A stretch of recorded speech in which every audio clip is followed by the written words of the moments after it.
Pour supprimer une ou plusieurs lignes, vous devez les sélectionner. Pour cela, maintenez la touche CTRL enfoncée, puis cliquez sur l'entête des lignes à supprimer. Basculez sur l'onglet Accueil dans le ruban, puis cliquez sur l'icône Supprimer dans le groupe Cellules. Vous pouvez également cliquer avec le bouton droit de la souris sur la sélection et choisir Supprimer dans le menu contextuel. Un processus similaire vous permet de supprimer des colonnes.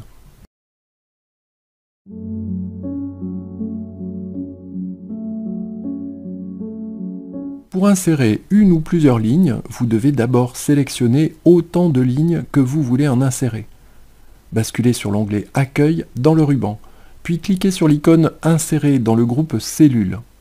Les lignes insérées apparaissent au-dessus de la sélection. Vous pouvez également cliquer avec le bouton droit de la souris sur la sélection et choisir Insérer dans le menu contextuel.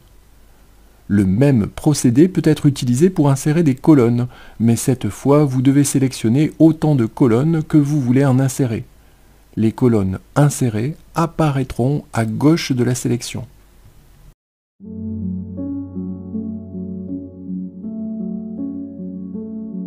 Pour supprimer une ou plusieurs cellules, commencez par les sélectionner. Basculez sur l'onglet Accueil dans le ruban, puis cliquez sur l'icône Supprimer dans le groupe Cellules. Les cellules suivantes sont automatiquement décalées pour remplacer les cellules supprimées. Le type de décalage dépend des cellules sélectionnées. Si vous le souhaitez, vous pouvez imposer la direction du décalage. Appuyez sur CTRL-Z pour annuler la dernière modification. Cliquez sur la flèche située sous l'icône Supprimer et sélectionnez Supprimer les cellules dans le menu. Choisissez une option dans la boîte de dialogue Supprimer, puis cliquez sur OK. Ici, les cellules sont décalées vers la gauche.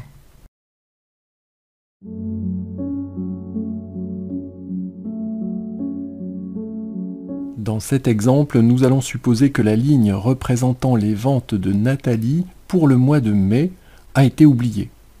Sélectionnez les cellules au-dessus desquelles doit se faire l'insertion, puis cliquez sur l'icône Insérer dans le groupe Cellules. Les cellules sélectionnées et celles qui les suivent sont déplacées vers le bas.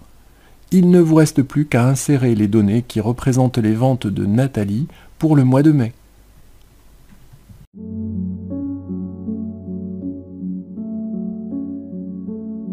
Pour définir la hauteur d'une ou de plusieurs lignes, commencez par les sélectionner. Si les lignes ne sont pas contiguës, maintenez la touche CTRL enfoncée. Basculez sur l'onglet Accueil du ruban. Cliquez sur l'icône Format dans le groupe Cellules et sélectionnez Hauteur de ligne dans le menu. Entrez la hauteur de la ligne en points et cliquez sur OK pour valider. Vous pouvez également adopter une approche plus visuelle. Placez le pointeur de la souris dans la bordure inférieure de l'entête d'une des lignes à redimensionner. Maintenez le bouton gauche de la souris enfoncé et modifiez visuellement la taille de la ligne en déplaçant la souris verticalement vers le haut ou vers le bas.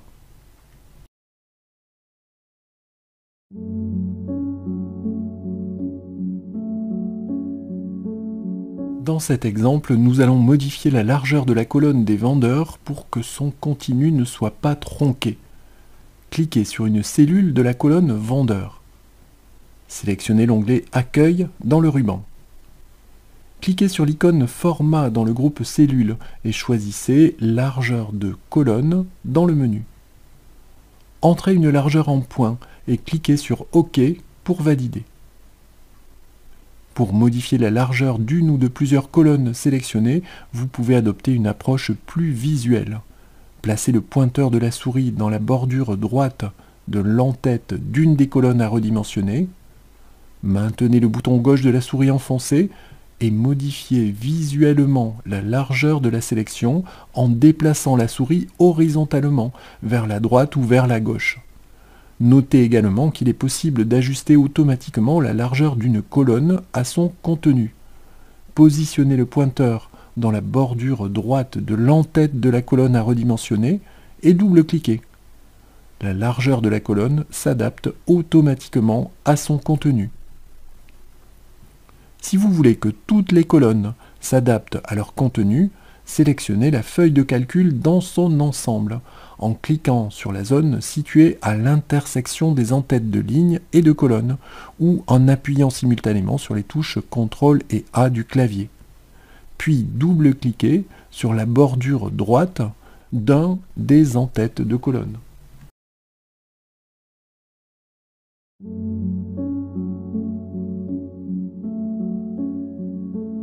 Pour optimiser la lecture et l'interprétation des cellules numériques, le plus simple consiste à choisir leur mise en forme en utilisant les icônes du groupe Nombre sous l'onglet Accueil du ruban.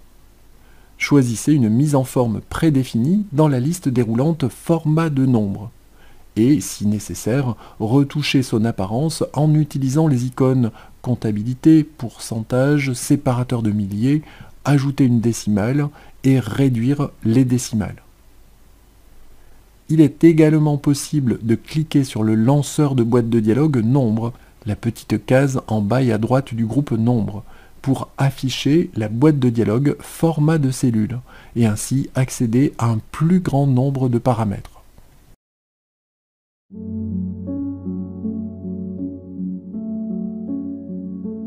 Pour aligner le contenu d'une ou de plusieurs cellules, commencez par les sélectionner.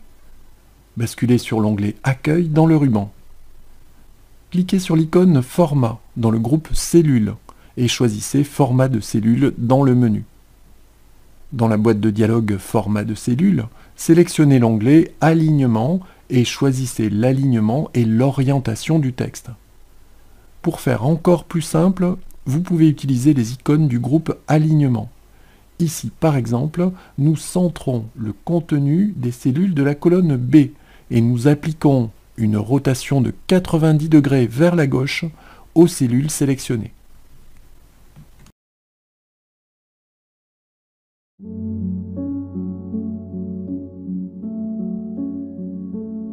Dans cet exemple, je vais centrer le titre de la feuille de calcul dans les colonnes B à E. Je sélectionne les cellules B1 à E1, je bascule sur l'onglet Accueil dans le ruban, je clique sur l'icône Format dans le groupe Cellules. Je sélectionne Format de cellule dans le menu. Je sélectionne l'onglet Alignement dans la boîte de dialogue Format de cellule. Je choisis Centrer sur plusieurs colonnes dans la liste déroulante horizontale. Et enfin, je valide en cliquant sur OK. Le titre est maintenant centré sur les colonnes B à E.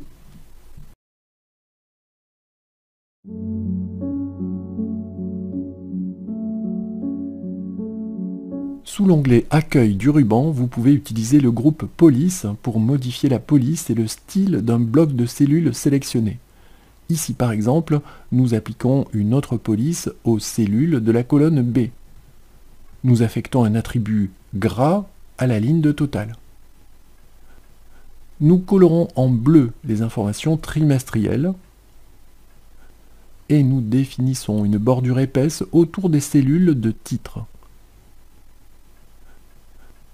Si les couleurs proposées lorsque vous cliquez sur les flèches à droite des icônes couleur de police et couleur de remplissage ne sont pas suffisantes, cliquez sur Autre couleur pour accéder à une palette plus étendue.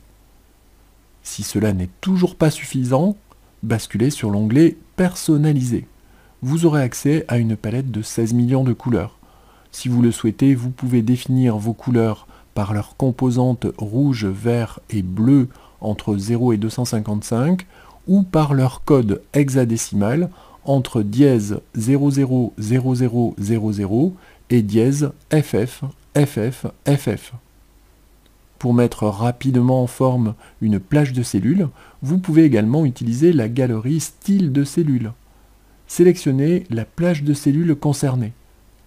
Cliquez sur Style de cellules dans l'onglet Accueil et le groupe Style.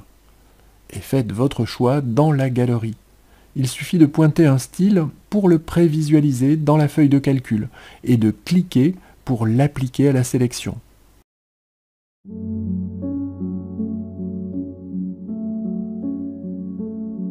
En utilisant une mise en forme conditionnelle, un simple coup d'œil suffit pour comparer la productivité d'un groupe d'employés ou encore les performances d'un produit. Sélectionnez une plage de cellules. Sous l'onglet Accueil, dans le groupe Style, cliquez sur Mise en forme conditionnelle et choisissez un type de mise en forme. Il suffit de pointer les effets proposés pour les prévisualiser dans la feuille de calcul. En utilisant l'icône Mise en forme conditionnelle, vous pouvez également mettre en évidence les cellules numériques dont la valeur est supérieure ou inférieure à une valeur de votre choix, ou encore les cellules textuelles qui contiennent un mot spécifique. Par exemple, pour colorer les cellules numériques dont la valeur est supérieure à 250, sélectionnez la plage de cellules concernée, cliquez sur Mise en forme conditionnelle, pointez Règle de mise en surbrillance des cellules, puis cliquez sur Supérieur à. Paramétrez la boîte de dialogue Supérieur à comme ceci, puis cliquez sur OK. Je vous suggère de consulter la vidéo Analyse rapide pour prendre connaissance d'une approche encore plus directe de la mise en forme conditionnelle.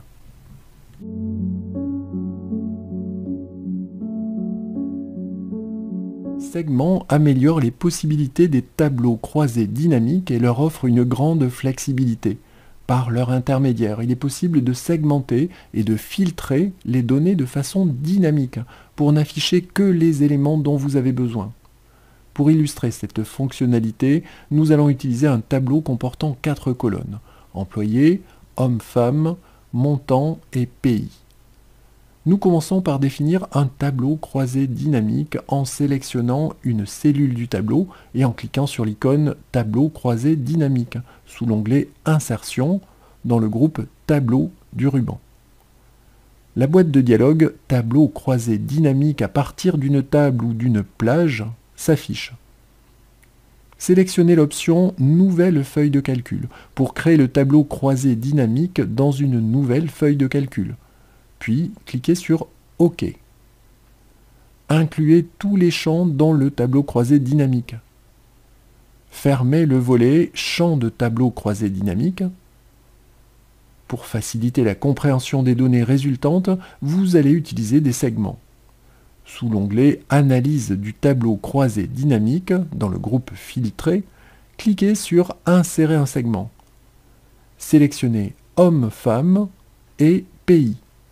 Dans la boîte de dialogue, insérez des segments et validez en cliquant sur OK. Cette action provoque l'affichage de 2 filtres de recherche, appelés segments. En fonction de l'espace disponible, ces éléments peuvent être librement déplacés dans la fenêtre d'Excel. Supposons que vous souhaitiez limiter l'affichage aux hommes vivant au Mexique. Cliquez sur H, puis sur Mexico. Le tableau croisé dynamique est immédiatement filtré en conséquence. Supposons maintenant que vous souhaitiez afficher les données concernant les femmes vivant en France ou au Canada. Sous HF, cliquez sur F. Sous Pays, cliquez sur France.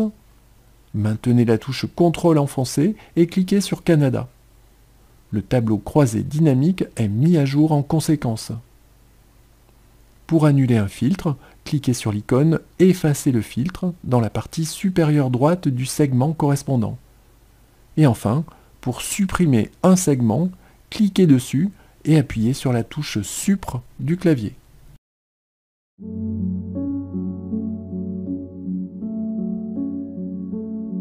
Commencez par sélectionner la cellule ou la plage de cellules dont vous voulez copier la mise en forme. Sélectionnez l'onglet Accueil dans le ruban, puis cliquez sur l'icône Copier dans le groupe Presse-Papier. Sélectionnez la ou les cellules que vous voulez mettre en forme. Cliquez sur la flèche située sous l'icône Coller et sélectionnez Collage spécial dans le menu.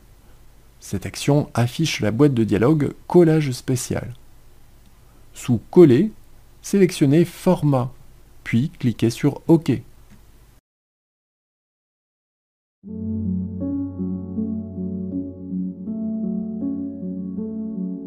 Sélectionnez la cellule ou la plage de cellules dont vous voulez supprimer la mise en forme. Sélectionnez l'onglet Accueil dans le ruban. Cliquez sur l'icône Effacer dans le groupe Édition, puis sélectionnez Effacer les formats dans le menu.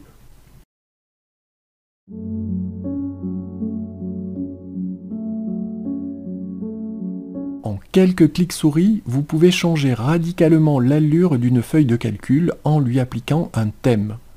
Sélectionnez l'onglet Mise en page dans le ruban. Cliquez sur l'icône Thème dans le groupe Thème et choisissez l'un des thèmes proposés. Vous pouvez également choisir les couleurs, les polices et les effets utilisés dans la feuille de calcul en utilisant les galeries couleurs, polices et effets du groupe thème. Ici encore, il vous suffit de pointer un effet pour en afficher un aperçu dans la feuille de calcul.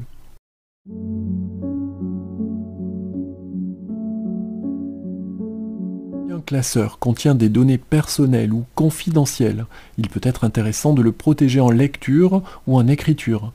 Sélectionnez l'onglet Fichier dans le ruban. Si le classeur est enregistré sur votre ordinateur, cliquez sur Enregistrer sous, puis cliquez sur Parcourir. Si le classeur est enregistré dans votre espace OneDrive professionnel, cliquez sur Enregistrer une copie, puis cliquez sur Parcourir. Dans la boîte de dialogue Enregistrer sous, cliquez sur Outils et sélectionnez Options générales dans le menu. La boîte de dialogue Options générales s'affiche. Définissez un ou deux mots de passe. Puis cliquez sur OK. Attention, Excel fait la différence entre les majuscules et les minuscules dans les mots de passe. À l'ouverture et ou à l'enregistrement d'un classeur protégé, vous devez taper exactement le mot de passe qui a été défini, sans quoi l'opération vous sera refusée.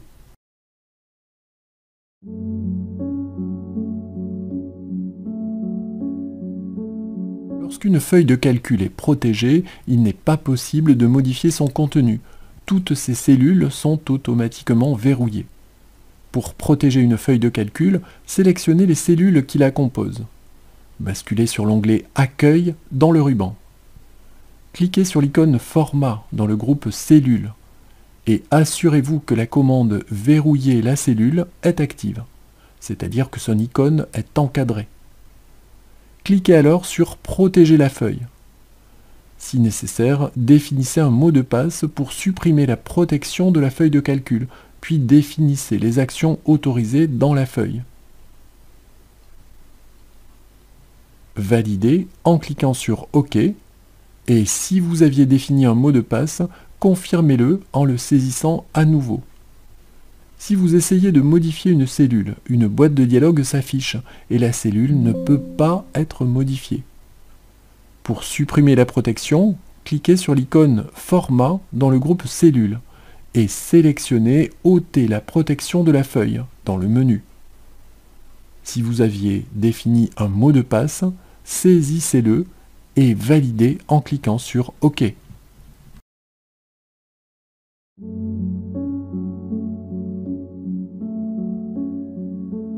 Pour affecter un lien hypertexte à une cellule, cliquez sur cette cellule pour la sélectionner.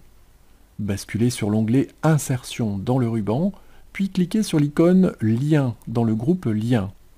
Vous pouvez également appuyer simultanément sur les touches CTRL et K pour obtenir le même résultat. La boîte de dialogue Insérer un lien hypertexte s'affiche. L'icône Fichier ou Page web existante est sélectionnée. Vous pouvez utiliser les onglets Dossier actif, Page parcourue et Fichier récent pour définir un lien vers un dossier de vos unités de masse, vers une page web parcourue récemment ou vers un fichier ouvert récemment. Vous pouvez également entrer une adresse web manuellement dans la zone de texte Adresse.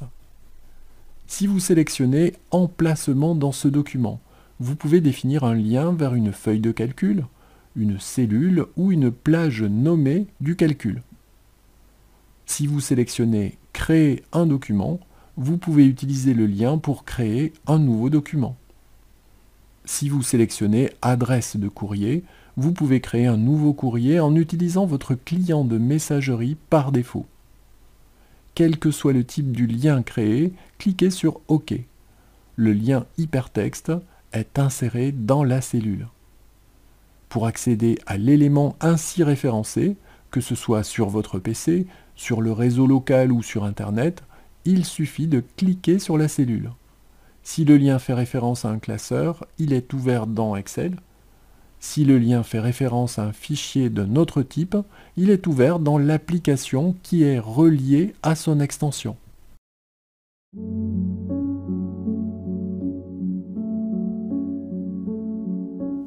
Excel vous permet d'ajouter des commentaires dans une feuille de calcul et de les associer à des cellules particulières. Les cellules contenant un commentaire sont facilement repérables par l'indicateur qui est affiché dans leur angle supérieur droit.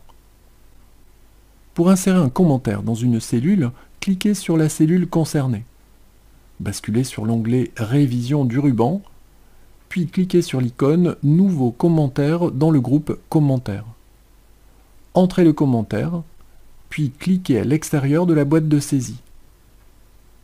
Pour lire le commentaire associé à une cellule, il suffit de pointer la cellule pendant une fraction de seconde.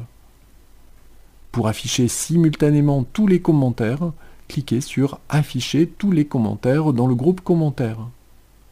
Les commentaires s'affichent dans le volet Commentaires. Cliquez à nouveau sur Afficher tous les commentaires pour cacher tous les commentaires. Enfin, pour supprimer un commentaire, sélectionnez la cellule concernée, puis cliquez sur Supprimer dans le groupe Commentaires, sous l'onglet Révision du ruban. Si le volet Commentaires est affiché, vous pouvez également cliquer sur l'icône Autre action sur la conversion, puis sur Supprimer la conversion. Enfin, vous pouvez supprimer tous les commentaires de la feuille en une seule fois. Appuyez simultanément sur les touches CTRL et A pour sélectionner toutes les cellules de la feuille, puis cliquez sur Supprimer dans le groupe Commentaires sous l'onglet Révision du ruban.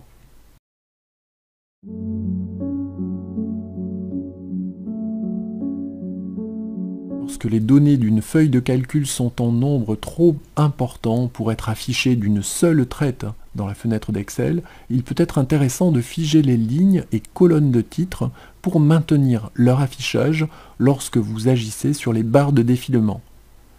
Basculez sur l'onglet Affichage dans le ruban, puis cliquez sur l'icône Fractionner dans le groupe Fenêtres. Deux barres de fractionnement apparaissent sur l'écran. Faites glisser les barres de fractionnement pour isoler les lignes et les colonnes que vous voulez figer.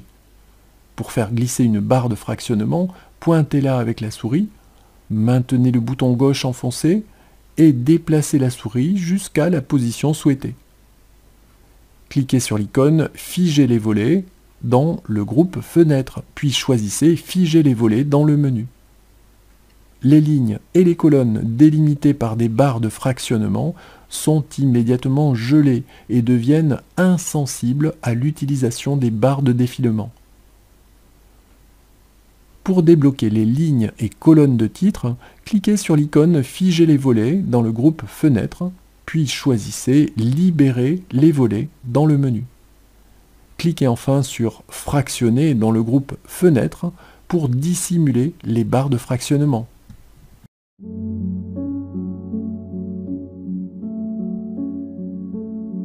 Lorsqu'une feuille de calcul contient des données similaires, il est possible de les regrouper et de les synthétiser en utilisant le mode plan d'Excel. Nous allons raisonner sur une feuille qui contient les ventes mensuelles de 3 produits par 5 vendeurs. Les ventes totales de chaque produit sont calculées dans des lignes de totaux. Pour créer un plan, cliquez sur une cellule contenant une donnée. Sélectionnez l'onglet Données dans le ruban. Cliquez sur la flèche sous ou à droite de l'icône Grouper dans le groupe Plan, puis sélectionnez Plan automatique dans le menu. Les groupes de données sont représentés par des crochets dans la marge gauche ou supérieure de la feuille. Pour masquer les données détaillées, cliquez sur l'icône Moins. Pour afficher les données masquées, cliquez sur l'icône plus. Enfin, pour désactiver le mode plan, basculez sur l'onglet Données du ruban. Cliquez sur la flèche sous ou à droite de l'icône dissociée dans le groupe Plan et choisissez Effacer le plan dans le menu. Si nécessaire, vous pouvez créer un rapport de synthèse graphique en utilisant les informations affichées dans le mode plan. Masquez les données détaillées en cliquant sur les icônes moins. Sélectionnez les données affichées en mode plan. Basculez sur l'onglet Insertion dans le ruban. Choisissez un type de graphique dans le groupe Graphique. Colonne, ligne, secteur, barre, etc.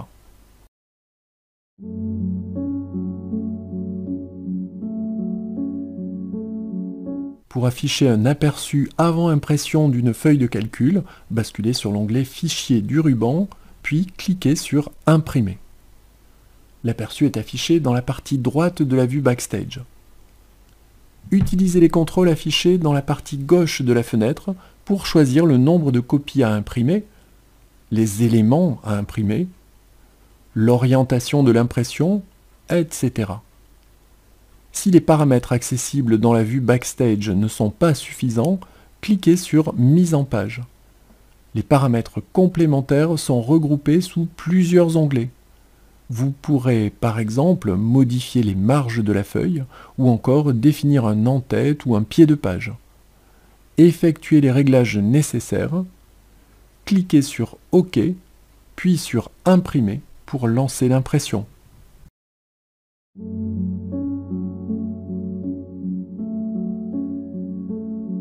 Dans la boîte de dialogue Mise en page, l'onglet Marge permet de définir la taille des marges de l'impression. Vous pouvez également centrer la feuille de calcul sur la page verticalement ou horizontalement. Si nécessaire, sélectionnez l'onglet En-tête, pied de page pour mettre en place un en-tête ou un pied de page pour les pages imprimées.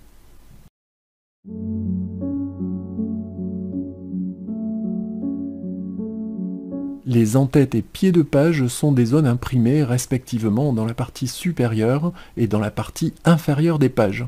Vous les utiliserez pour indiquer la date de l'impression ou encore le nom d'un classeur.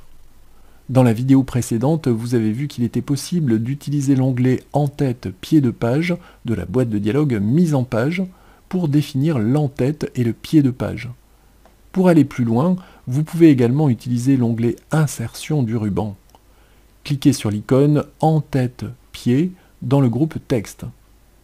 Il vous suffit maintenant d'entrer le texte de l'en-tête dans la zone réservée à cet usage. Pour accéder au pied de page, cliquez sur l'icône Atteindre le pied de page dans l'onglet En-tête et pied de page et le groupe Navigation. Pour faciliter la définition de l'en-tête ou du pied de page, vous utiliserez les commandes accessibles dans l'onglet En-tête et pied de page du ruban. Vous vous intéresserez en particulier au groupe suivant. En-tête et pied de page. Ce groupe donne accès à une galerie d'en-tête et de pieds de page prédéfinis. Éléments en-tête et pied de page. Ce groupe donne accès à des éléments prédéfinis utiles dans un en-tête ou un pied de page, par exemple le numéro des pages, la date et l'heure de l'impression, le nom du classeur, etc. Le groupe Options vous sera utile si vous prévoyez d'utiliser un en-tête ou un pied de page différent sur la première page de la feuille de calcul, ou si vous souhaitez définir un en-tête ou un pied de page différent sur les pages paires et impaires.